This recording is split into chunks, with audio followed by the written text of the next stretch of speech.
since because of the limit of time, I'll jump right into my core idea.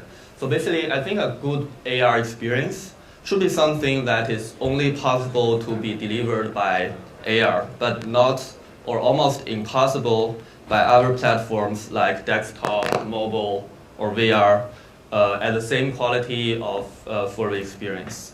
And to explain this, I'll start from a counterexample, which was my first AR experience that I made around like 8 years ago. So basically, at that time, I think people's basic understanding of AR was that just tracking something in real and make a digital overlay on it. So I decided to do something really simple and funny. So I started with a T-shirt that there's a nice picture on it, and there's some story behind the picture. And the picture is trackable, so I use a cell phone and use a camera, open the camera see-through video, and then overlap some kind of nice animation on it. And yeah, pretty much that's the first AR experience I made, like in a long time ago. And at the time of this project, people had a really basic understanding that augmented reality equals to camera see-through with a digital overlay. So we actually thought that this is a good thing, and we even rented a shop in a tourist attractions, and we sell this so-called AR T-shirt.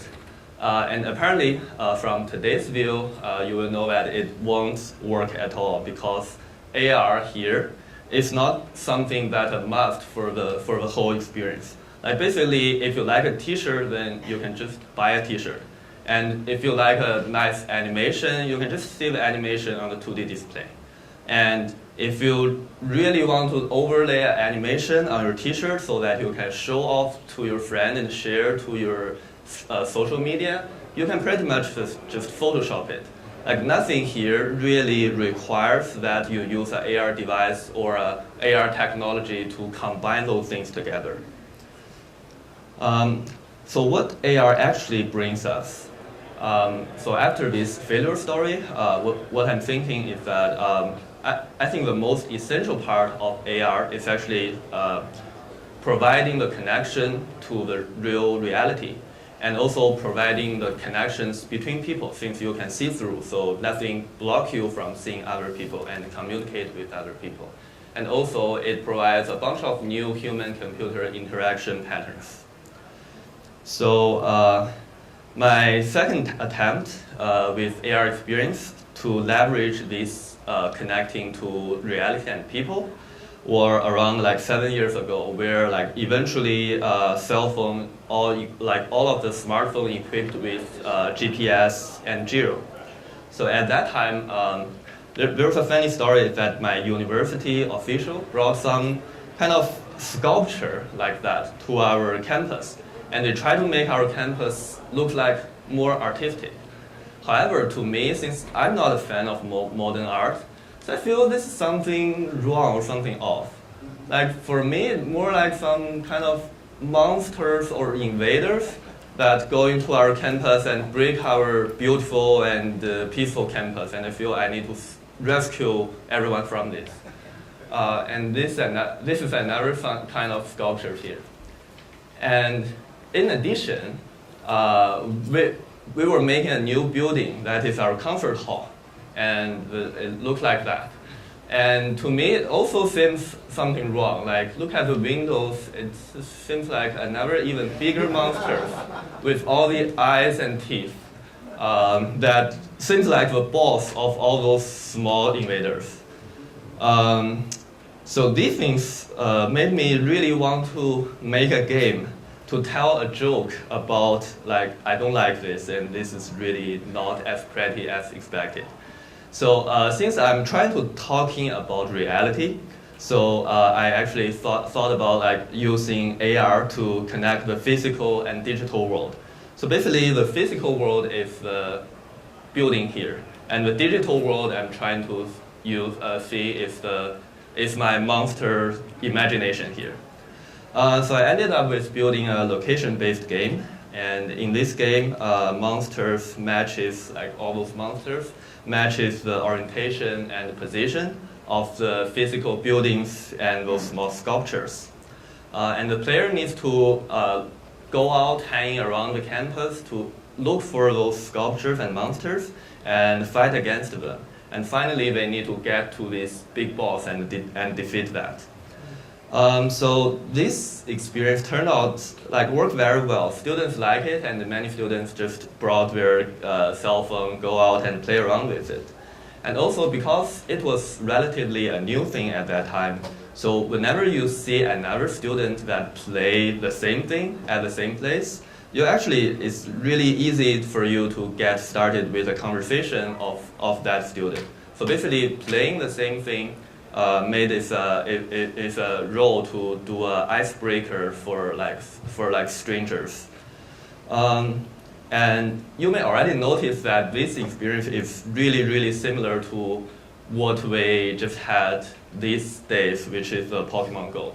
So I'm actually really glad to see that Pokemon Go eventually made this idea bigger and make it actually work worldwide and proved that this is a working one. For me at that time, I was a student. I didn't have a resource and I didn't have the IP, so it's impossible for me to make it that big. But seeing that Pokemon Go showing up really it's kind of a glad and interesting experience. And then I tried with connecting with reality and people, and the third one is new human-computer interactions. And as for the new pattern in interactions, I think the most popular one nowadays that AR bring us is the 6-DoF controllers and also potentially freehand tracking.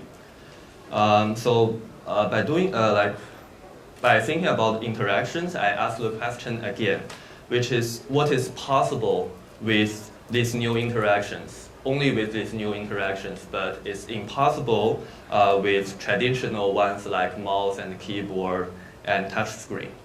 And I started from one topic that is direct manipulation in 3D space. And I ended up with doing that with drone. So in this video, we built a HoloLens experience where we loaded a real city model as a sandbox. And then we create trajectory by making keyframes for the drone. And so basically, I can look at the position and tap on it, and it becomes a keyframe. And all the keyframe connecting together, that becomes a trajectory of the drone. And then we can upload the trajectory to the drone and have it actually fly and make the picture. I tried this idea with direct manipulation in 3D space, where I just walk around and just tap on the position of the keyframe. With mouse and keyboard in a 2D screen, if you ever work with those 3D modeling software, you'll know that those things is really hard. You need to remember a bunch of shortcut keys to allow you to navigate, to rotate the view, to select an object, and then finally do some action. But with the direct manipulation with 3D, it's much easier to learn and to control. By the way, note that this experience showing here is still totally possible to be implemented in virtual reality. And actually, that was where we started with this project. The key point of making this one as an AR experience is that multiple people can collaborate with each other because they can see each other, see every details, and do the communication. And they can also discuss about the design of the drone trajectory and edit it together. So this video is actually shot by the second HoloLens. So two HoloLens seeing the same thing and doing the same thing together.